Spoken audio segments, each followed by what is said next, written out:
Hello student, मैं मनोज जोगी एक बार फिर से आप सभी विद्यार्थियों का आदर्श एजुकेशन ग्रुप ऐप पर स्वागत करता हूं। आदर्श एजुकेशन ग्रुप ऐप के अंतर्गत आप सभी विद्यार्थियों को सरफेस कलर इंस्टीट्यूट के द्वारा ऑनलाइन क्लासें उपलब्ध कराई जा रही है। दोस्तों, हम 12th क्लास के फिजिक्स के लेसन नंबर 3 की बात कर रहे थे। इसके अंतर्गत हम आज पढ़ने वाले हैं वैद्युत स्थितिज ऊर्जा का मात्रक। दोस्तों, इसका जो मात्रक होता है वो होता है जूल। क्या होता है? जूल। लेकिन ये बहुत बड़ा मात्रक होता है। ऊर्जा का मात्रक जूल होता है, बट ये क्या होता है? बहुत बड़ा मात्रक होता है। इसलिए इसे अन्य मात्रकों के द्वारा भी मापा जाता है, जैसे electron volt, mega electron volt. तो दोस्तों, इस इलेक्ट्रॉन वोल्ट में कितने जूल होते हैं, मेगा इलेक्ट्रॉन वोल्ट में कितने जूल होते हैं, इस सब की आज अपन बात करने वाले हैं। कारण ये है, कभी कभी वो आप लोगों को आंसर मेगा इलेक्ट्रॉन वोल्ट में पूछ ले, क्या कभी कभी वो आपको आंसर जूल में पूछ ले, तो आप लोगों को इलेक्ट्रॉन वोल्ट को जूल में कैसे चेंज करना है ये भी आप लोगों को याद होना चाहिए, और मेगा इलेक्ट्रॉन वोल्ट को जूल में कैसे चेंज करना है ये भी आप लोगों को याद होना चाहिए, और जूल को इलेक्ट्रॉन वोल्ट में या मेगा इलेक्ट्रॉन वोल्ट में कैसे चेंज करना है, तो ये बात भी आप लोगों को अच्छे से ज्ञात होना जरूरी है। ठीक है दोस्तों, तो आज का अपना टॉपिक है वैद्युत स्थितिज ऊर्जा का मात्रक। तो दोस्तों, वैद्युत स्थितिज ऊर्जा की जो मात्रक होता है या इकाई होती है वो जूल होती है। ठीक है दोस्तों, आप मेरे साथ नोट करते जाना। मैं आप लोगों को लिखवाना है विद्युत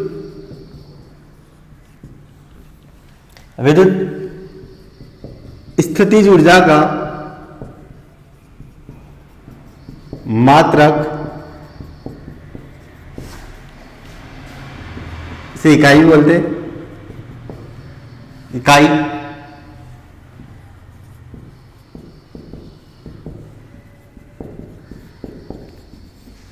जूल होती है।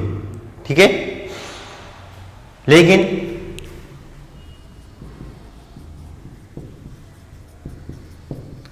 आवेशों के तंत्र के लिए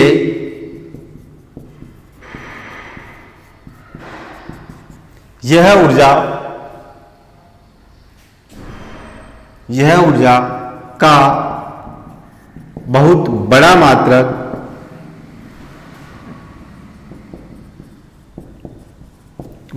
मात्रक है। अतः इसकी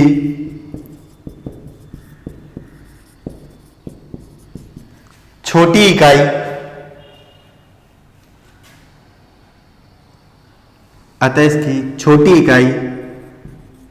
क्या नाम है उसका? Electron volt. इलेक्ट्रॉन वोल्ट, इसे ईवी के द्वारा लिखते हैं। इलेक्ट्रॉन वोल्ट का उपयोग, इसमें क्या होता है? ई छोटा लिखा जाता है, वी कैपिटल लिखा है। इलेक्ट्रॉन वोल्ट का उपयोग किया जाता है। ठीक है, अब मैं आप लोगों को लिखवाने वाला हूं एक इलेक्ट्रॉन वोल्ट में कितने जूल होते हैं, उसकी बात भी करते हैं। तो दोस्तों, एक इलेक्ट्रॉन वोल्ट में 1.6 × 10⁻⁻19 जूल होते हैं। तो आप लोग ये चीज नोट कर लीजिएगा, ये एक है। एक इलेक्ट्रॉन वोल्ट में कितने जूल होंगे? 1.6 × 10⁻19 जूल। बट दोस्तों, अगर आपसे पूछ ले कि एक माइक्रो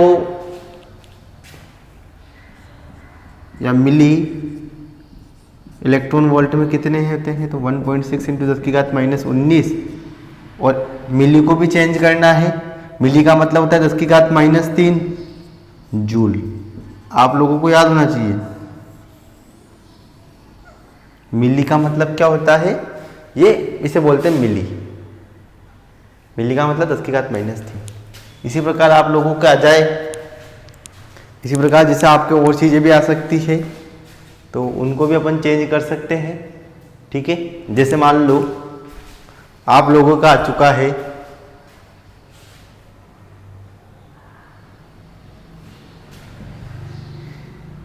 1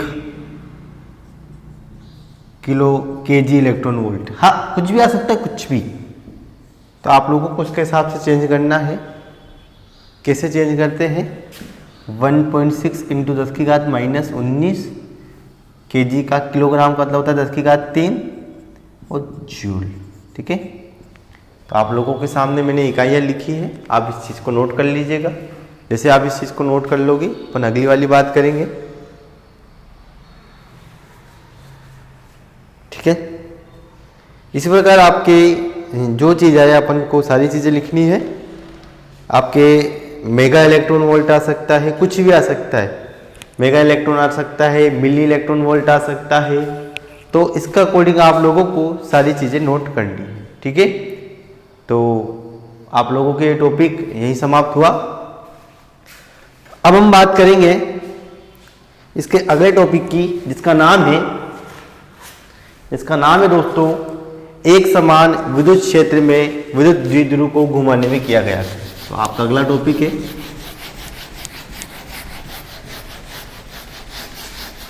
इसके बाद आपके जो पढ़ने वाला हूं इस टॉपिक के बाद आपके शायद 1 या 2 टॉपिक और बाकी है, ये पढ़ाने जो अभी चल रहा है उसके बाद भी है ना। तो उसके बाद आपका ये चैप्टर भी यही समाप्त हो जाएगा। जैसे आप लोगों के चैप्टर समाप्त हुआ तो आपके 3 लेसन कंप्लीट हो जाएंगे। ठीक है, और मैं आप लोगों को इस 3 लेसन के टेस्ट के लिए भी बुला सकता हूं, तो आप अपनी तैयारी जारी रखें। अगला टॉपिक है एक समान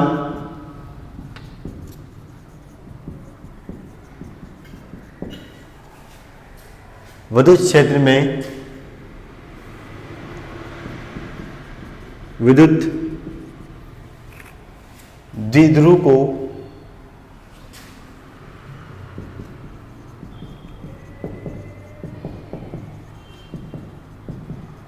घुमाने में किया गया कार्य। आप आपका टॉपिक नोट कर लीजिएगा। एक समान विद्युत क्षेत्र में विद्युत द्विध्रुव को घुमाने में किया गया कार्य। आप लोगों को इस कार्य की गणना करनी है, बहुत सिंपल सा टॉपिक होता है, तो आप लोगों को ध्यानपूर्वक सुनना है। इसके बाद आप लोगों के 1 या 2 टॉपिक और बाकी है, वो मैं आप लोगों को बता दूंगा जैसे ही आप लोगों के ये टॉपिक खत्म होंगे और आप लोगों के चैप्टर भी समाप्त हो जाएगा। ठीक है दोस्तों, अब आपका जो टॉपिक क्या है, एक समान विद्युत क्षेत्र में विद्युत द्विध्रुव को घुमाने में किया गया कार्य। सबसे पहले तो मैं आप लोगों को चित्र बनाना है। जैसे एक समान विद्युत क्षेत्र में विद्युत द्विध्रुव को घुमाने में किया गया कार्य है, ठीक इसी प्रकार आने वाले चैप्टर में एक समान विद्युत क्षेत्र की जगह चुंबकीय क्षेत्र आएगा और आपका आंसर सेम आने वाला है। ठीक है, तो यहाँ पर मैं एक चित्र बना रहा हूँ। यहाँ पर जो मैं आप लोगों के सामने सीधी सीधी रेखा बना रहा हूँ, ये सीधी सीधी रेखाएं एक समान विद्युत क्षेत्र को प्रदर्शित करती है। किसको प्रदर्शित करती है दोस्तों? एक समान। आप लोग ध्यान पूर्वक, ठीक है, चित्र स्पष्ट बनाना, अच्छा बनाना, सुंदर बनाना। ये एक समान किसको बताती है? ये मैं लिख भी देता हूं, एक समान विद्युत क्षेत्र को ये बता रही है। इस सदिश के द्वारा लिख देता हूं। इसके यहां मैं एक द्विध्रुव रख रहा हूं, विद्युत द्विध्रुव, ठीक है, जिसका नाम है ए और बी। ठीक है, नाम क्या है इसका? ए व बी। जहां स्थित है -q आवेश, यहां स्थित है +q आवेश। ठीक है, यह इसका मध्य बिंदु मान लो आप। ठीक है, इस द्विध्रुव की लंबाई जो है वो कितनी है? बहुत सी किताबों में 2a लिखी होती है, बहुत सी किताबों में 2l लिखी होती है। मैं 2a लिख देता हूं, आप लोगों को याद होना चाहिए, तो यहां से लेके यहां तक कि a और यहां से। यह विद्युत क्षेत्र के साथ कितने डिग्री का कोण बना रहा है, थीटा डिग्री का कोण बना रहा है। तो इसको घुमाने में किया गया कार्य इस प्रकार से आप लोगों को घुमाना है, कैसे भी आप घुमा सकते हो। तो आप लोगों को सबसे पहले चित्र बनाना है, आप चित्र नोट कर लीजिएगा। चित्र स्पष्ट, सुंदर और अच्छा बनाना है। जितना अच्छा आप चित्र बनाओगे उतना अच्छा आप लोगों के समझ में आएगा। ठीक है, इसको घुमाना है। देखो अभी यहाँ पर है, मैं चाहूँ तो इसको घुमा दूँ। घुमाने के बाद की स्थिति क्या होगी, ये वाला यहाँ पहुँच जाएगा, ये वाला हिस्सा इधर पहुँच जाएगा। तो आप लोगों की ये स्थितियाँ बन जाएगी। तो आप लिख लो, ये ए से ए डैश हो जाएगा, ये बी से बी डैश हो जाएगा। ये स्थितियाँ चलती रहती, थीटा कोण बनता रहता है। ठीक है, विस्थापित करेंगे अपन। तो आप लोगों ने चित्र बना लिया होगा। जैसे आप लोग चित्र बना लोगे, अपनी बात स्टार्ट करने वाले में चित्र के बारे में लिखवा के थोड़ा बहुत, और आप लोगों के सामने स्टार्ट करता हूँ।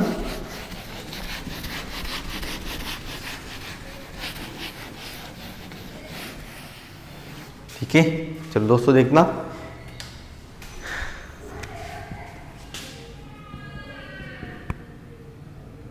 माना कि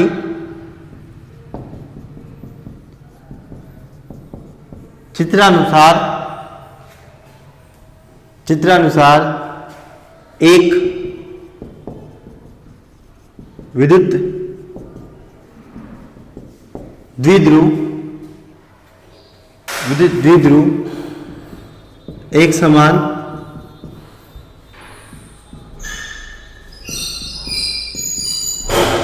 विद्युत क्षेत्र में थीटा कोण पर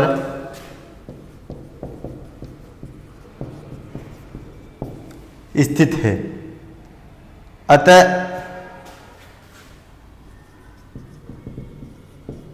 इस द्विध्रुव पर, देखो आपको कार्य ज्ञात करना है। कार्य का सूत्र होता है बल इंटू विस्थापन। बट दोस्तों जहां पर विद्युत द्विध्रुव है, घुमा रहे हैं, जब कोई चीज वृत्ताकार पथ में घूमने का प्रयास करती है तो वहां कार्य का सूत्र होता है बल इंटू विस्थापन। तो वहां बल की जगह बल आघूर्ण आ जाता है। इसलिए अतः इस द्विध्रुव पर लगने वाले बल आघूर्ण की बात करेंगे। पर लगने वाला बल आघूर्ण को टो लिखते हैं। और हमने इससे पहले पढ़ा, इसका टो का मान कितना था, पी ई साइन थीटा। आप लोग लास्ट में जाके देख सकते हो, जबकि इसके सेकंड वाले चैप्टर में हमने लोगों ने पढ़ा पी टो बराबर कितना होता है, पी ई साइन थीटा होता है। समीकरण नंबर 1 है। अब मैं क्या करूंगा, इसे अगर इस बलागुण देख लिया, इस द्विध्रुव को डी थीटा का मतलब होता है अल्प विस्थापन, है ना।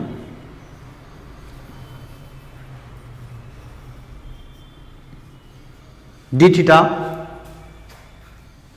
कोणीय विस्थापन देने पर या देने में किया गया कार्य की अपन बात करेंगे। कार्य का सूत्र क्या होता है, W बराबर बल इंटू विस्थापन, लेकिन बल की जगह बल आघूर्ण आएगा, बल विस्थापन की जगह कोणीय विस्थापन आएगा। देखो कार्य का सूत्र था बल, कार्य बराबर बल इंटू विस्थापन, लेकिन अपन किसी चीज को वृत्ताकार पथ में घुमाते हैं, घूमने की बात करें तो कार्य की जगह कार्य आएगा, लेकिन बल की जगह बल आघूर्ण आता है। मैंने आप लोगों को सिखा दी। और विस्थापन की जगह कौन सा विस्थापन आता है, कोणीय विस्थापन आ जाता है। समीकरण नंबर आप लोगों को क्या बन जाएगी, 2 बन जाएगी। अब मैं क्या करूंगा, इसे θ1 से लेकर θ2 तक घुमा सकता हूं, ये अपने ऊपर डिपेंड करता है। आगे की बात करें, अतः θ1 विशेष स्थिति से, θ1 का मतलब पहले से अंतिम तक कहां भी आ सकते हैं, से θ2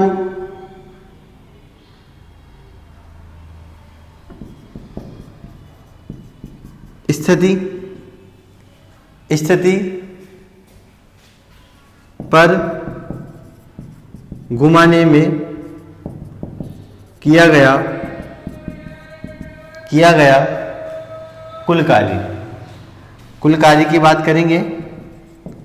कार्य समीकरण नंबर 2 का समाकलन करने पर, ये समाकलन है, मैंने आधा अधूरा लिखा, फिर लिख देता हूँ समाकलन करने पर। कैसे करते दोस्तों, ये dw लिखा बराबर समाकलन का चिन्ह लगाया, कहाँ से कहाँ तक विस्थापित करना है, θ1 से लेके, ये लिमिट है कि इसको आप अंतिम से लेके लास्ट तक कुछ भी ले जा सकते हो। आप लोगों को करना है समीकरण नंबर 3।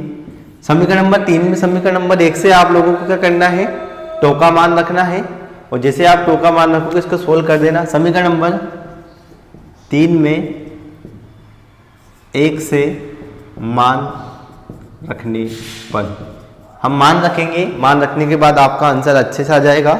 आप लोग ध्यानपूर्वक, मैं साइड में अटके आप लोगों के सामने एक और बार बता देता हूँ। देखो अपन ने एक चित्र बनाया, उसके अंदर एक द्विध्रुव को रखा जो थीटा कोण पर रखा हुआ है, तो वहां बल की जगह बलागुण आएगा, तो बलागुण का मान कितना होता है, P E into sine theta. ठीक है, हम बात करते हैं, अब इसको विस्थापित करेंगे तो किया गया कार्य का मान ज्ञात करें, कार्य का सूत्र बल इंटू विस्थापन, लेकिन यहाँ बल की जगह बलागुण आया, कार्य की जगह कोणीय विस्थापन की जगह कोणीय विस्थापन आया। अपन को कुल कार्य की गणना करनी है तो हमको क्या करना पड़ेगा, समाकलन करना पड़ेगा। हम समाकलन करेंगे तो मैंने क्या करा, समीकरण नंबर 3 का समाकलन करने वाला हूँ। समीकरण नंबर 3 में मेरे को मान भी रखना है। समीकरण नंबर 3 में हम लोगों को मान कहाँ से रखना है, 1 से मान रखना है, जैसे मैं समाकलन करूंगा और आप लोगों के आंसर आ जाएगा। ठीक है दोस्तों, आगे की बात करते हैं।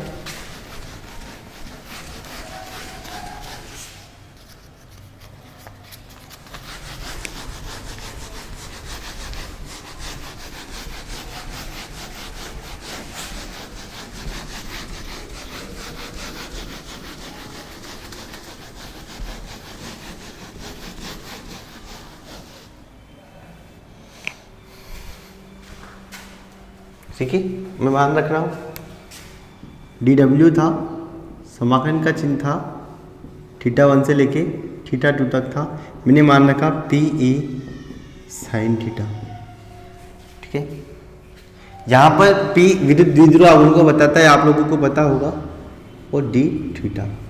ठीक है, dw का समाकलन w होता है, यहाँ पर PE बाहर निकल जाता है, θ1 से लेके θ2, साइन थीटा और डी थीटा। अब दोस्तों आप लोगों को एक चीज याद रखना चाहिए, साइन का अवकलन तो होता है कोस थीटा, लेकिन साइन थीटा का समाकलन होता है माइनस कोस थीटा। मैं लिख भी देता हूं यहाँ पर, चूंकि साइन थीटा डी थीटा का समाकलन होता है माइनस का कोस थीटा। याद रखना, जो मैथ्स वाला को उसको अच्छी तरह पता है, साइन थीटा का समाकलन कितना होता है, माइनस कोस थीटा।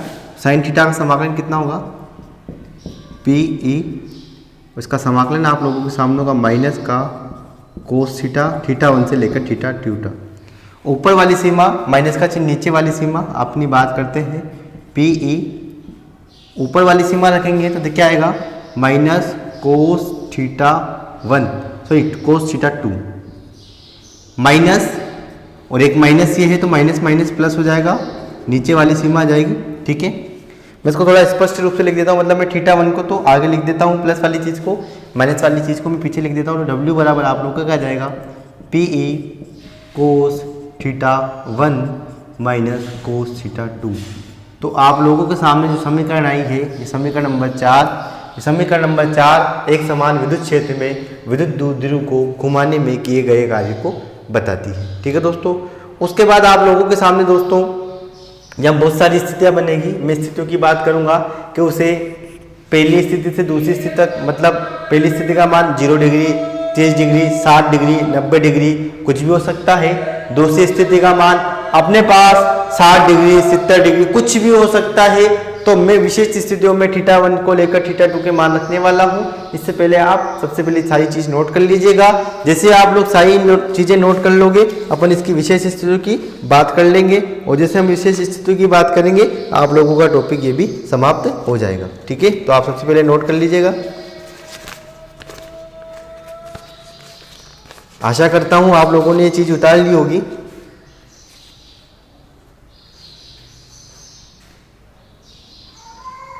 ठीक है, चलो स्टार्ट करते हैं।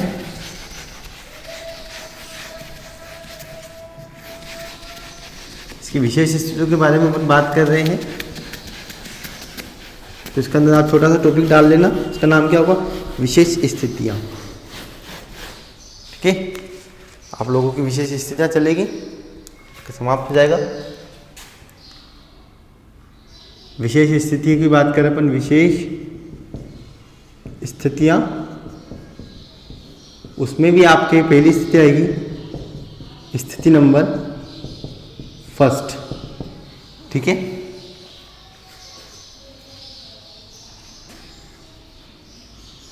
क्या नाम है, स्थायी संतुलन,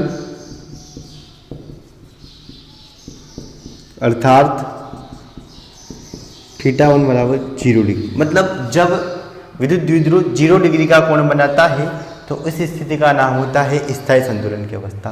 तो उसे मैं θ1 डिग्री से स्थायी संतुलन की अवस्था से कहाँ तक ले जाऊंगा, किसी कोण तक संतुलन, स्थायी संतुलन अर्थात θ1 से थीटा कोण तक। θ2 का मान कितना आएगा, थीटा तक विस्थापित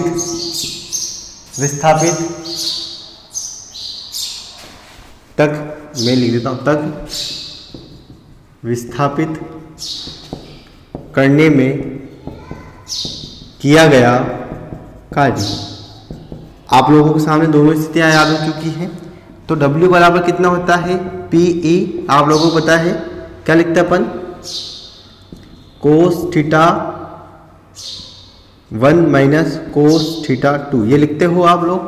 W बराबर आप लोगों को लिखना है PE आ चुका है, कोस θ1 की जगह तो कितना आएगा, कोस 0 डिग्री माइनस कोस θ2 की जगह केवल थीटा आएगा, क्योंकि θ2 की जगह थीटा लेना है। कोस 0 डिग्री का मान 1 होता है, तो कितना आएगा, PE1 माइनस कोस θ।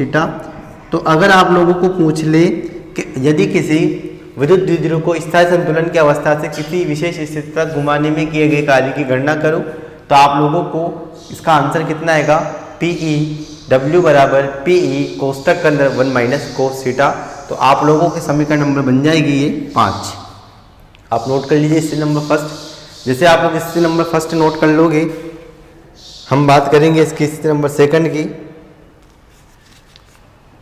ठीक है, अगली बात करते हैं स्थिति नंबर सेकंड की, अपन बात करने वाले हैं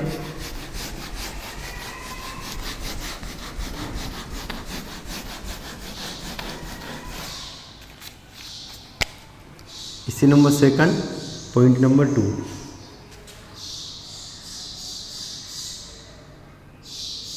स्थायी संतुलन अर्थात θ1 बराबर 0 डिग्री से θ2 बराबर 90 डिग्री तक घुमाने में किया गया कार्य। W बराबर क्या होता है, PE होता है कोस θ1 माइनस कोस θ2 होता है, W होता है PE होता है θ1 की जगह कोस 0 डिग्री माइनस कोस 90 डिग्री। आपको पता है W बराबर PE कोस 0 डिग्री का मान 1 माइनस कोस 90 का मान 0 होता है। तो W बराबर कितना आता है, PE आ जाता है। तो आप लोगों के सामने ये स्थिति नंबर सेकंड भी पूरी हुई। समीकरण नंबर आप लोगों के सामने ये कितनी आ चुकी है, 1 2 3 4 5 6 आ चुकी है। आप लोग इसे भी नोट कर लीजिएगा, आप लोग नोट कर लीजिएगा। इसके बाद हम बात करेंगे इसकी लास्ट और अंतिम स्थिति की, इसका नाम है स्थिति नंबर थर्ड की अपन बात करने वाले हैं। ठीक है दोस्तों, तो हम बात करते हैं स्थिति नंबर थर्ड, जो इसकी अंतिम स्थिति होगी।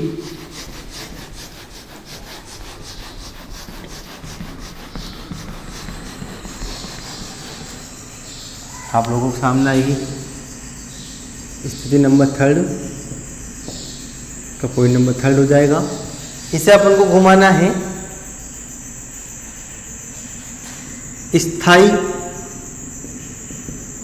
संतुलन से 180 डिग्री तक घुमाने में किया गया कार्य। W बराबर कितना होता है, PE होता है cos theta 1 minus cos theta 2 होता है। W अपनी जगह आ चुका है। PE बराबर स्थायी संतुलन मतलब थीटा 1 की जगह तो आप लोगों को 0 डिग्री माइनस कोस कहाँ तक 180 डिग्री तक। PE अपनी जगह आएगा, इसका मान 1 होता है, माइनस की जगह माइनस आ जाएगा। आगे की बात करें, अब अपन बात करते हैं कोस 180 का जो मान होता है वो होता है माइनस का 1। क्या होता है, माइनस का 1 होता है। तो मैं आप लोगों के सामने एक चीज़ लिख रहा हूँ, देखो इसका मान -1 हो गया, -1 को -1 प्लस 1 हो चुका है, तो W 1 -1 को -1 प्लस 1 और 1 और 1 2 हो जाएगा, तो 2PE आ जाएगा। तो आप लोगों के सामने समीकरण नंबर 7 आ जाएगी। दोस्तों इस प्रकार से आपके एक समान विद्युत क्षेत्र में विद्युत द्विध्रुव को घुमाने में किया गया कार्य वाला टॉपिक यही समाप्त हुआ। आप लोगों को इस टॉपिक से संबंधित कोई भी समस्या हो तो प्लीज़ कमेंट कीजिएगा, और अगर आप लोगों को इस टॉपिक से संबंधित कोई समस्या ना हो तो आप हमेशा की तरह इसे लिखकर मुझे व्हाट्सएप कीजिएगा। ठीक है, वीडियो देखने के लिए बहुत बहुत धन्यवाद।